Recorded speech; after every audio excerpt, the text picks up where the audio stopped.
Salam. Ya, semakin menyedihkan keadaan yang sekarang ini ya. Jadi prihatin, sangat prihatin sekali.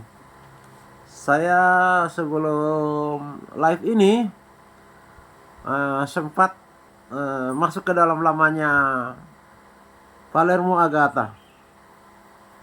Ya, saya tidak tahu apa yang menjadikan beliau itu sudah tidak sensitif terhadap perkataan firman Tuhan Yesus yang dia sampaikan ya. Dia bilang bahwa Yesus sudah menghendaki kita bersaksi atas dirinya. Fatal. Ya, meskipun saya tidak masih mengikuti sampai terakhirnya ya. Dia bilang berikutnya hanya yang sudah ada yang kita harus saksikan. Ya. Jadi dua posisi yang bertentangan. Jadi aduh, saya gimana ya, Mbak Alermo ya. Sangat sedih sekali perasaan saya, prihatin. Jadi tidak meneliti firman Tuhan bahwa Yesus itu berdebat dengan orang yang memang membenci dia, menyinyir dia, Saduki, Farisi, ahli Taurat, Herodian. Jadi itu dikatakan oleh Tuhan Yesus karena mereka berdebatlah. Jadi mereka berdebat dan orang-orang ini mengatakan, siapa yang menjadi saksimu? Intinya begini aja lah, kepada mereka yang nyinyir, Tuhan tidak menitipkan untuk mereka membawa kesaksian. Tidak mau Tuhan Yesus itu. Ya namanya nyinyir, kesaksiannya sudah nggak benar nanti. Ya, jadi kelihatannya apa? Ya dibungkus kebusukan dalam kotak yang indah tetapi isinya busuk. Seperti itulah modelnya yang menyalibkan Yesus itu kalau bersaksi tentang Yesus. Dan sudah banyak mereka menolak akan kesaksian Yesus. Lah untuk apa Yesus menitipkan dirinya untuk mereka mengasihkan? Namanya mereka busuk terhadap Yesus. Hatinya busuk terhadap Yesus. Jadi hati-hati ya. Jadi ini makanya pendebat-pendebat ini lama-lama terseret juga kepada kesesatan. Wah, hati-hati. Kuasa iblis setan selalu mau merongrong mengintai Anda. Siapa-siapa yang menjadi, ya kalau diistilahkan sogokuru atau apa ya, pemberita-pemberita terdepan, pemberita-pemberita Injil terdepan. Iya, kalau yang diinabubukan biasa-biasa aja, iblis tidak akan pengaruhi mereka. Tapi mereka yang menyatakan diri muncul di permukaan, menyatakan diri melawan kuasa iblis setan, kita harus hati-hati. Dikejar terus, dirongrong kuat-kuatan. Kekuatan kita ialah Roh Kudus dan senantiasa kita minta bimbingannya, perlindungannya, dan darah Yesus menutup bungkus kita. Kita nggak memiliki kesanggupan apapun, bukan karena gagah perkasa kita, tetapi karena kuasa daripada Roh Kudus. Nah itu, jadi kita ini disuruh bersaksi oleh Tuhan Yesus yang mengasihi dia, bukan yang membenci dia yang dia suruh untuk bersaksi. Secara logika saja, mana mungkin ada orang mau menitipkan dirinya kepada orang lain yang membenci atau musuhnya. Demikian ya, Mbak Alermo ya. Maka saya bilangan miris. Sekelas Alermo itu memberitakan firman Tuhan yang saling bertentangan. Ini kata Tuhan Yesus ini. Lalu ini untuk siapa ini? Untuk kita yang mengasihi dia. Tetapi yang tidak mengasihi dia, dia tidak butuh untuk menyaksikan kuasa Yesus. Karena tidak mungkin juga. Mereka akan menyesatkan dan mereka akan berkata bahwa dia itu adalah manusia biasa yang dipertuhankan orang Kristen. Nah, apakah kepada orang seperti ini Yesus minta supaya disaksikan kuasanya, perbuatannya, kemuliaannya, keagungannya, kekekalannya, kejayaannya, kedahsyatannya? Tidak mungkin. Tanpa Yesus ngomong sebenarnya bahwa aku menyaksikan diriku sendiri dan Allah Bapa, itu sudah jelas orang-orangnya tidak akan. Ya buktinya Yesus disalibkan. Sudah lama mereka berdebat itu, tidak ada pertobatan. Ya untuk apa Yesus menitipkan dirinya untuk disaksikan orang ini? Nah ini, Balermo ini gimana nih? Kisah para Rasul 1 ayat 8. Tetapi kamu akan menerima kuasa kalau Roh Kudus turun atas kamu, dan kamu akan menjadi saksiku. Nah ini, menjadi saksiku di Yerusalem dan di seluruh dunia dan Samaria dan sampai ke ujung bumi. Ini dari mulut Yesus sendiri yang meminta kita bersaksi tentang apa yang saya katakan tadi. Kuasanya, kemuliaannya, kedahsyatannya, keagungannya, kekekalannya. Apa lagi? Ya kita harus bersaksi tentang itu. Nah terus dalam Matius 20 ayat 19. Karena itu pergilah, jadikanlah semua bangsa muridku dan baptislah mereka dalam nama Bapa dan Anak dan Roh Kudus, dan ajarilah mereka melakukan segala sesuatu yang telah kuperintahkan kepadamu, dan ketahuilah aku menyertai kamu senantiasa sampai kepada akhir zaman. Ini untuk mengajar mereka bagaimana mereka ini diajar atau percaya kepada Yesus kalau nggak disaksikan bahwa dia adalah Tuhan atas alam semesta. Aduh, ya. Jadi makanya saya bilangin miris, ya. Nah ini yang serpihannya yang bisa saya sampaikan. Mari kita kembali kepada Perjanjian Lama. Jadi saya terbesit tadi bahwa ini masih penting kita sampaikan.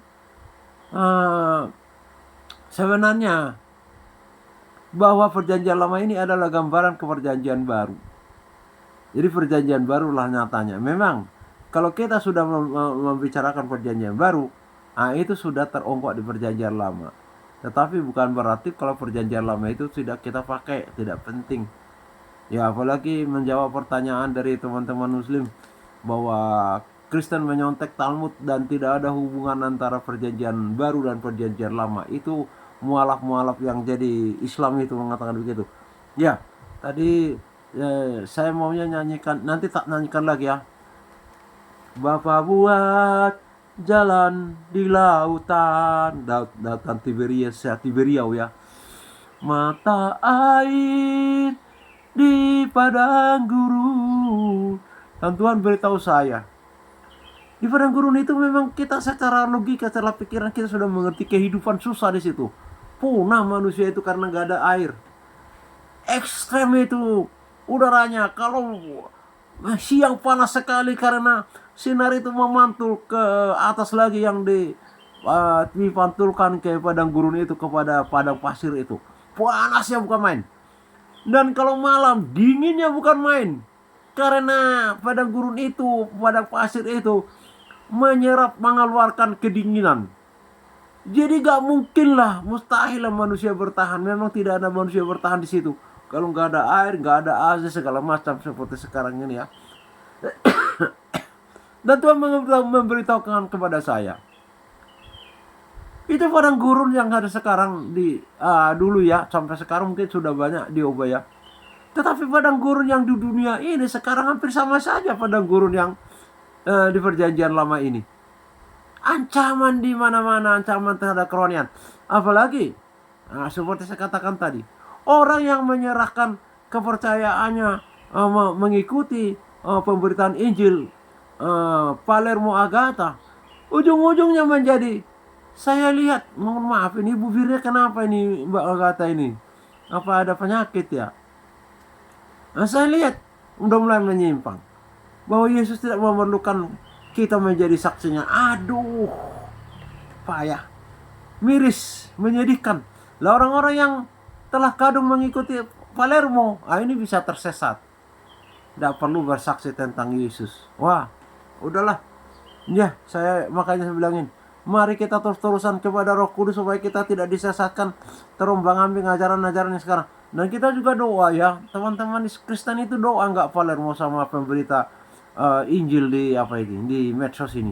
Mereka itu langsung langsung berhadapan langsung dengan setan lah, sudahlah. Jadi ya kuat-kuatan. Kalau mereka melesetlah sudah. Dan orang yang sudah kadung terikat di situ, kalau nggak punya Roh Kudus, nggak tahu itu, diikuti terus saja. Ya, juga kita berdoa kepada Edis TV. Dia itu dikelilingi seperti singa yang mencari-cari kesempatan lubang masuk ke dalam hidupnya. Ya, bisa jadi dari perempuan, bisa jadi dari harta, bisa jadi macam-macam. Mulai dia saya lihat sudah tidak lagi terlalu banyak lagi masalah yang difokuskan kepada dia mengenai ajaran daripada Muhammad Nabi Muslim itu. Masih banyak yang dikupas sebenarnya di situ. Salah satu di antaranya ialah Allah Subhanahu wa taala menyuruh semua malaikat menyembah Adam, sujud. Lah, Allah Subhanahu wa taala berkata tidak boleh menduakan makhluk yang lain, ciptaan lain dengan dia. Dan hanya kepada dialah semua makhluk itu sujud. Nah ini repot pertentangan ini. Saya sudah sering kutip ya, At-Tahad 20:14. Akulah Allah, tidak ada Tuhan selain aku. Sembahlah aku, dirikanlah sholat untuk mengingat aku. An-Nahl, Quran An-Nahl 91 artinya berbunyi, akulah Muhammad. Aku diperintah hanya menyembah Tuhannya orang Mekah, yang kepadanya sebuahnya suci dan yang miliknya lah segala sesuatu. Miliknya segala sesuatu, yang kepadanya dibuatnya suci. Batu hitam itu yang memiliki segala sesuatu dan membuat segala sesuatunya suci. Dan aku ini adalah bagian dari Muslim. Masih banyak yang sebenarnya mau disampaikan oleh Edis TV itu. Banyak. Boleh berbohong dalam 3 hal. Boleh diselamatkan meskipun mencuri, membunuh, merampok, apa lagi itu. Asal jangan menduakan Allah lain. Asal jangan menyembah ilah lain. Lah Allah sendiri mengatakan Tuhannya orang Mekah itulah Tuhannya Nabi Muhammad, yang miliknya lah segala sesuatu dan yang menjadikan segala sesuatu itu menjadi suci. Coba bayangkan. Jadi miris. Jadi apakah tidak ada lagi yang terungkap? Apa sudah selesai ya? Si Frin juga nggak pernah kedengaran. Apakah sudah tuntas itu Al-Quran dibongkar habis? Ya saya nggak tahu ya, karena saya memang bukan ahlinya di situ. Edis TV lah yang ditunjuk jurusannya di situ. Ya kita baca ya. Perikopnya jatuhnya Yeriko. Wah inilah. Jadi bukan karena Yosua menyuruh pengintai-pengintai itu jatuhnya Yeriko. Bahkan keselamatan itu hampir terputus karena 2 pengintai itu sudah diketahui masuk Yeriko, sudah oleh Raja Yeriko sudah disuruh untuk menangkapnya dan membawa ke hadapan raja. Oleh perempuan sundal itu mereka disembunyikan di atas soto rumah, di langit-langit mungkin ya, apa itu kalau orang Batak bilang di apa itu namanya. Dalam pada itu Yeriko telah menutup pintu gerbangnya, telah tertutup kota itu karena orang Israel, tidak ada orang keluar masuk rumah. Jadi sudah menakutkan bagi mereka kedatangan bangsa Israel ini. Jadi gerbang ini tembok Yeriko itu terkenal kokoh. Secara manusia akan sulit memasukinya. Apalagi zaman dulu ya, kalau zaman sekarang dibom 1 kali tembak roboh mungkin. Yang dulu pakai apa mau merobohkan? Ditinju, ditendang. Ditokok dipalu, dihammer. Ya ketahuan lah sama raja sama pasukannya, dihajarlah orangnya seperti itu. Ini logika ini bagaimana ini bisa menaklukkan ini kota Yeriko ini dengan temboknya seperti itu, seperti temboknya Cina itu atau temboknya Berlin Barat itu ya. Nah ini kokoh ini, jadi sudah ditutup, tidak bisa lagi orang ini masuk, orang Israel ini. Berfirmanlah Tuhan kepada Yosua, ketahuilah, aku serahkan ke tanganmu Yeriko ini beserta rajanya dan pahlawan-pahlawannya yang gagah perkasa. Lah Tuhan sendiri mengakui pahlawan-pahlawannya gagah perkasa. Yosua itu pasukannya pasukan padang pasir. Ya mereka berjalan terlatih memang di sana. Nah, kalau secara logika dibandingkan dengan pahlawan-pahlawan Yeriko ini secara manusia, ya jauh lah. Kalah jauh sudah, kalah jauh. Di sini kurus-kurus, di sana gemuk-gemuk, tinggi besar. Di sana berlatih, di sini hanya latihan jalan di padang gurun. Wah, jadi karena bukan kekuatan Tuhan, mustahil Yeriko bisa ditaklukkan.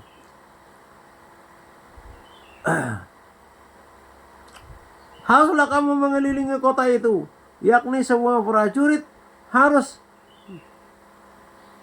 apa nih?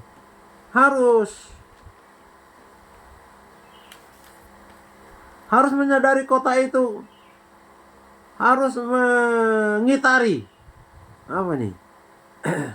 Semua prajurit harus menyadari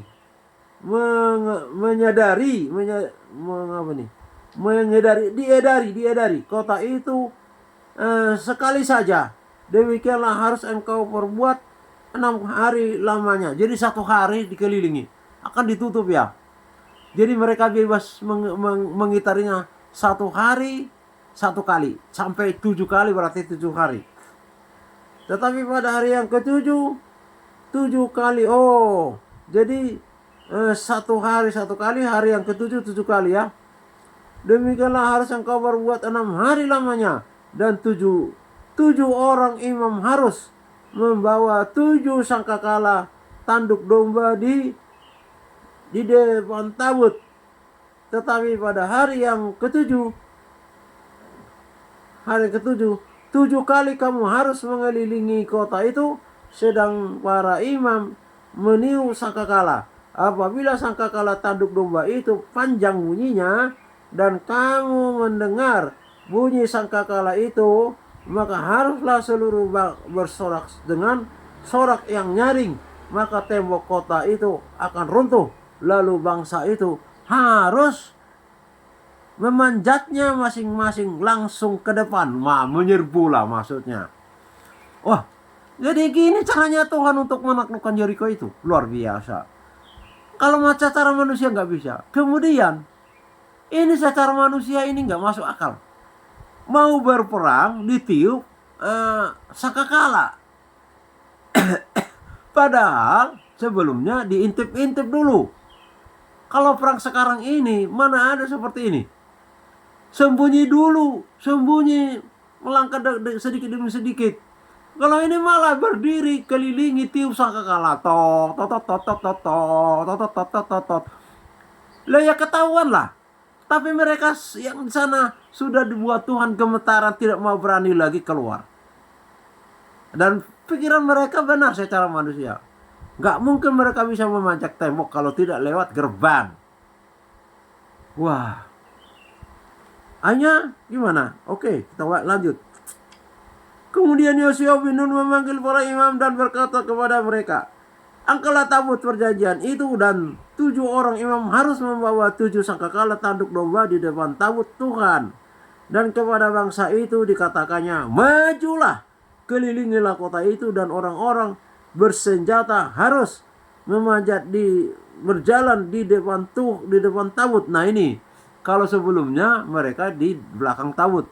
Tetapi ketika mau perang, ini pasukan perangnya itu harus berjalan di depan tabut. Segera sesudah Yosua berkata kepada bangsa itu, maka berjalanlah maju ke-7 orang imam yang membawa ke-7 sangkakala tanduk domba itu di hadapan Tuhan. Lalu mereka meniup sangkakala. Oh, ini masih tetap di belakang tabut ya. Jadi yang di depan itu imam. Ya. Kemudian Yosua memanggil imam dan berkata kepada mereka, angkatlah tabut perjanjian itu, dan 7 orang imam harus membawa 7 sangkakala tanduk domba itu di depan Tuhan. Dan kepada bangsa itu dikatakannya, majulah, kelilingilah kota itu, dan orang-orang bersenjata harus berjalan di depan tabut Tuhan. Benar ya, di depan tabut Tuhan ya. Ya. Segera sesudah itu Yosua berkata kepada bangsa itu, maka berjalanlah maju ke-7 orang imam yang membawa ke-7 tabut Allah bertanduk domba itu di hadapan Tuhan. Lalu mereka meniup sangkakala, sedang tabut perjanjian mengikuti mereka. Ya ini di belakang mereka ya kalau di dalam perang. Dan orang-orang bersenjata berjalan di depan para imam yang meniup sangkakala dan barisan penutup mengikuti tabut itu, sedang sangkakala terus menerus ditiup. Jadi nanti panjang harus bersorak-sorai. Nah, jadi karena ini sudah mau perang, itu nanti tembok roboh, pasukan langsung maju. Makanya ada di depan tabut. Kalau waktu sebelumnya pasukan di belakang tabut, karena yang mengerti jalan itu adalah Tuhan, sehingga tahu sungai Yordan itu yang diseberangi lewat mana itu tergantung kepada suara Tuhan, dan di mana nanti airnya naik dari hilir ke hulu itu Tuhan yang menentukan. Karena memang secara logika kalau temboknya sudah roboh, berarti pasukan perangnya yang harus maju, bukan lagi tabut yang maju. Ya, jadi benar bahwa pasukan duluan baru tabut. Dan orang-orang bersenjata berjalan di depan para imam, sedang meniup sangkakala dan barisan penutup mengikuti tabut itu, sedang sangkakala terus menerus ditiup. Tetapi Yosua telah memerintahkan kepada bangsa itu demikian, janganlah bersorak dan janganlah perdengarkan suaramu, sepatah kata pun janganlah keluar dari mulutmu, sampai pada hari aku mengatakan kepadamu, bersoraklah, maka kamu harus bersorak. Demikianlah tabut Tuhan mengelilingi kota itu, mengedarinya sekali saja setiap hari. Kemudian kembalilah mereka ke tempat perkemahan dan bermalam di tempat perkemahan. Itu di Gilgal ya, atau mungkin sudah bergeser lebih dekat ke tembok itu, tidak tahu. Tapi sebelumnya kita baca itu di Gilgal. Gilgal itu artinya apa kemarin itu Gilgal? Disitulah 12 batu menjadi tugu peringatan. Mereka diseberangkan Tuhan dengan kuasanya, membuat air hilir ke hulu, mengalir. Nah, jadi maka kamu harus bersorak, ya. Tidak boleh ada satu kata pun keluar selama mengitarinya. Nah, satu hari 1 kali sampai 7 kali. Hari yang ke-7 7 kali. Mereka begitu. Makanya secara logika ini nggak bisa diterima akal, ini malah memperkenalkan diri kepada Raja Yeriko. Tapi Tuhan sudah membuat Raja Yeriko dan pahlawan-pahlawannya mau menyergap di dalam. Ya, Tuhan sudah mengatur segalanya. Keesokan harinya Yosua bangun pagi-pagi, lalu para imam mengangkat tabut Tuhan. Maka berjalanlah juga ke-7 orang imam yang membawa 7 sangkakala tanduk domba itu di depan tabut Tuhan. Sambil berjalan, mereka meniup sangkakala, sedang orang-orang bersenjata berjalan di depan mereka, dan barisan penutup mengikuti tabut Tuhan. Sementara sangkakala terus menerus ditiup. Demikianlah pada hari kedua mereka mengelilingi kota sekali saja, lalu pulang ke tempat perkemahan. Dan begitulah mereka lakukan 6 hari lamanya.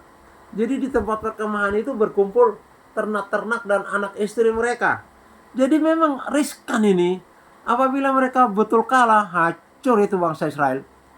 Karena di situ juga ada istri anak-anak mereka di perkemahan itu. Tetapi pada hari yang ke-7 mereka bangun pagi-pagi ketika fajar menyingsing dan mengelilingi kota 7 kali dengan cara yang sama. Hanya pada hari itu mereka mengelilingi kota itu 7 kali. Lalu pada ke-7 kalinya, ketika para imam meniup sangkakala, berkatalah Yosua kepada bangsa itu, bersoraklah, sebab Tuhan telah menyerahkan kota ini kepadamu. Wah, itu didorong oleh satu gerakan ya dari Roh Kudus kepada Yosua, sehingga dia memekikkan bersoraklah. Ya, kalau sekarang yang umum kita dengar itu orang-orang muslim ya.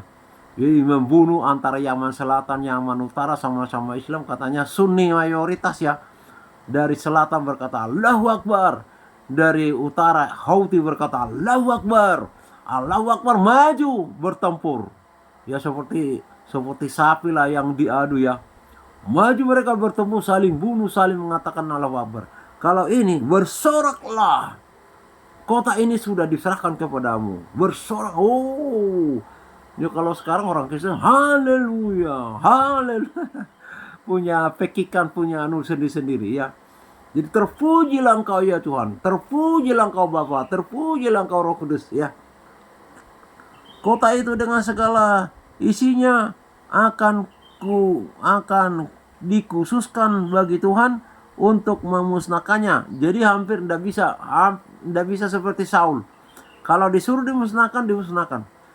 Orang teman Muslim berkata, kejam sekali Tuhan orang Kristen. Iya, mau bilang apa lagi? Dia yang punya manusia yang menciptakan, dan itu memang Kanaan itu sudah dikutuk oleh Nabi Nuh karena mempermalukan Nuh saat mabuk. Setelah dia minum anggur, lama tidak minum anggur di perahu ya. Jadi sampai telanjang, oleh Ham ditertawakan, dan setelah Nuh itu sadar, dikutuklah dia. Dan dia tinggal di sini. Nah itu kutuk itu yang menimpa, bukan Tuhan yang mau menghukum. Jadi kalau orang menyembah setan, Tuhan katakan jangan, lalu orang itu tidak mau bertobat, ya diserahkan. Nah ini seringkali manusia sekarang, Kristen pun bisa begitu. Dia yang bermain-main dengan setan, dihajar sama setan, yang disalahkan adalah Tuhan. Saya punya teman, saya sudah ngomong, jangan teruskan apa yang kamu kerjakan dan pikirkan itu. Keluar dari kontrakanmu itu. Sudah dilaftarkan di pengadilan. Ini saya meskipun perempuan berani melawan. Saya nggak takut, saya punya Tuhan. Ya saya nggak bisa berbuat apa-apa. Sekarang ditangkap, ada di Poltabes Surabaya. Nggak tahu dipenjarakan itu, informasi terakhir mau dipenjarakan dulu sampai perkaranya nanti di pengadilan Surabaya dimunculkan lagi. Ya nggak tahu. Jadi sampai kapan? Ya nggak tahu berapa hari perkaranya disidangkan di Surabaya, di pengadilan Surabaya. Aduh, saya sudah bilang jangan. Anda itu bisa kena rekonvensi. Anda menggugat, Anda nanti dibalik digugat, bisa masuk pidana sampean. Oh benar. Ya saya bukan hebat. Karena memang saya punya sedikit pengertian dan Tuhan berkati. Itu ibu ini maunya dia yang benar, dia sudahlah, jadilah seperti itu.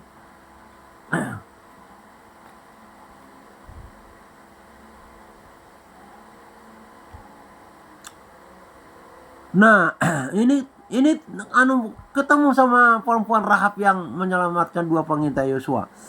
Untuk dimusnahkan hanya Rahab. Nah ini, perempuan sundal itu akan tetap hidup. Ia dengan semua orang yang bersama-sama dengan dia dalam rumah itu, karena ia telah menyembunyikan orang suruhan yang kita suruh. Ini udah sampai ke Yosua. Jadi orang Rahab yang diceritakan sebelumnya itu orang sundal, Rahab namanya. Nah kalau tali yang kamu pakai itu untuk menyelamatkan kami, kamu taruhkan di rumahmu. Kan orang dua itu nggak tahu rumah-rumah itu. Berarti itulah kau, disitulah engkau dan yang kau minta semua keluargamu diselamatkan. Jadi perempuan sundal ini malah dipakai Tuhan. Coba bayangkan, perempuan sundal, tapi dia memiliki hati. Nah ya, jadi hanya itu yang boleh hidup, yang lainnya dimunahkan dalam rumah itu, karena ia telah menyembunyikan orang suruhan kita suruh. Tetapi kamu ini jagalah dirimu terhadap orang barang yang dikhususkan untuk dimusnahkan. Oh jangan, kalau Tuhan suruh musnahkan gitu maksudnya. Supaya jangan kamu mengambil sesuatu barang-barang yang dikhususkan itu setelah mengkhususkannya, dan dengan demikian membawa kemusnahan atas perkemahan orang Israel dan mencelakakannya. Nah ini begini, kalau dulu itu satu orang yang berbuat itu bisa kena tulah semua itu bangsa Israel. Enak imbas lah istilahnya. Segala emas dan perak serta barang-barang tembaga dan besi adalah kudus bagi Tuhan. Semuanya itu akan dimasukkan ke dalam perbendaharaan Tuhan. Lalu bersoraklah bangsa itu sedang sangkakala ditiup. Segera sesudah bangsa itu mendengar bunyi sangkakala, bersolaklah mereka dengan sorak yang nyaring. Karena panjang ditiupkan, beda dengan sebelumnya. Maka runtuhlah tembok itu, lalu mereka memanjat kota itu, masuk ke dalamnya, masing-masing langsung ke depan, dan merebut kota itu. Mereka menumpas dengan mata pedang segala sesuatu yang di dalam kota itu, baik laki-laki maupun perempuan, baik tua muda maupun muda, sampai kepada lembu domba dan keledai. Tetapi kepada kedua orang pengintai Israel itu Yosua berkata, masuklah ke dalam rumah perempuan sundal itu dan bawalah keluar perempuan itu dan semua orang yang bersama-sama dengan dia, seperti yang telah kamu janjikan dengan bersumpah kepadanya. Lalu masuklah kedua, karena mereka inilah yang tahu ya toh, mengenal si perempuan itu, dan perempuan itu mengenal mereka. Lalu masuklah kedua pengintai muda itu dan membawa keluar Rahab dan ayahnya, ibunya, saudara-saudaranya, dan semua orang bersama-sama dengan dia. Bahkan seluruh kaumnya dibawa mereka keluar, lalu menunjukkan kepadanya tempat tinggal di luar perkemahan orang Israel. Nah, ini menjadi orang asing dalam Israel. Dari sini kita mempunyai pelajaran. Kalau orang Kristen itu sudah jelas memuji, menyembah Yesus, mengikut Yesus. Yang bukan Kristen. Nah, apabila yang bukan Kristen memiliki hati seperti Rahab ini, memiliki belas kasihan dari Yesus dan mendapatkan belas kasihan daripada Yesus, mereka dibawa keluar dan mereka menjadi bagian bangsa Israel itu. Dan itulah barangkali cikal bakal keturunan Ham selanjutnya. Dan tidak tahu kemana nanti keturunannya perempuan Rahab ini. Ya, apakah? Tapi yang jelas ini bukan bangsa Israel. Kalau Tuhan katakan, janganlah kamu menghinakan orang asing di dalammu, janganlah memperhambakan mereka. Ingatlah bahwa kamu telah mengalaminya di Mesir sebagai hamba. Ya, belas kasihan lah yang terjadi ya. Ya, sukacita lah inilah, Rahab inilah. Untung dia berani. Padahal dia rakyat. Padahal dia tahu raja. Melanggar titahnya mati. Kalau kedapatan dia menyembunyikan dua pengintai itu, hancurlah dia. Habis sama raja itu. Artinya begini. Ada firman Tuhan berkata, kita pun harus berani menerima risiko di dalam kita benar. Risiko apa? Ya dihina, dipersekusi seperti yang kita alami sekarang. Dijadikan kita sama dengan babi yang mereka katakan haram. Kristen juga seperti itu, padahal yang makan bukannya orang Kristen. Bahkan tidak semua orang Kristen makan babi.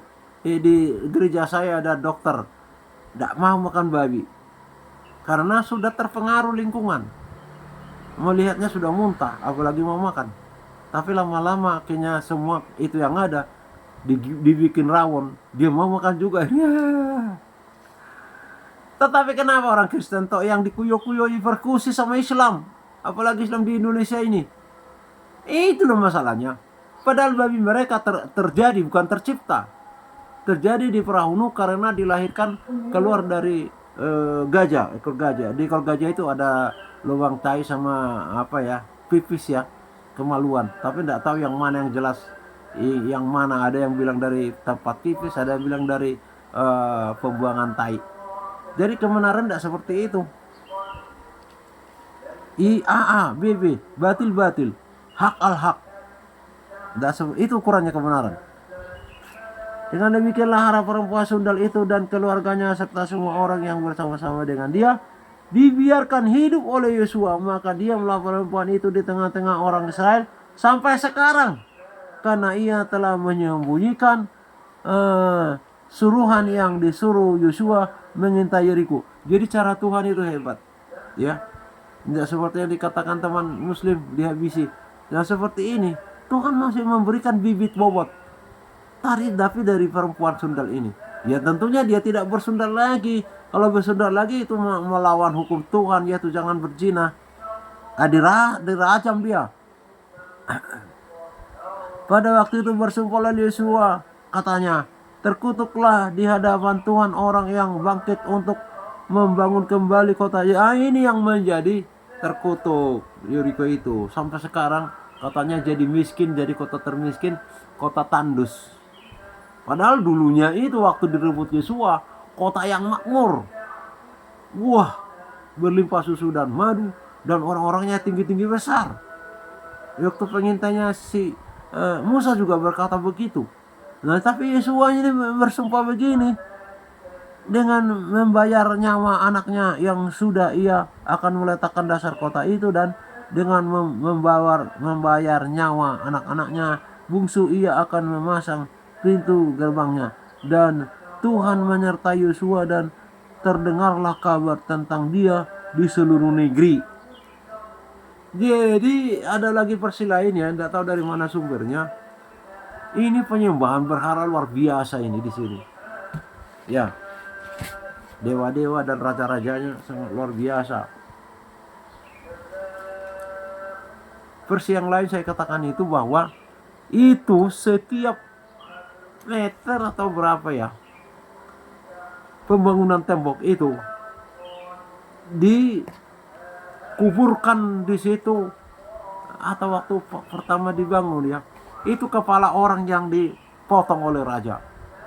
Tak berapa kali itu dititahkan untuk memotong orang untuk tumbal kepada dewanya supaya itu pembangunan temboknya ini terjadi. Makanya kalau itu dibangun lagi kata Yosua, terkutuklah orang itu. Nah, jadi sudah tahu teman muslim mengapa Tuhan membinasakan bangsa Kanaan, karena terdiri dari Peris, ada berapa kemarin, 5 ya, Yebus, tidak tahu, Filistin juga masuk di dalamnya, saya nggak tahu. Ya, demikianlah firman Tuhan, terpujilah Bapa kekal selamanya, haleluya, amin.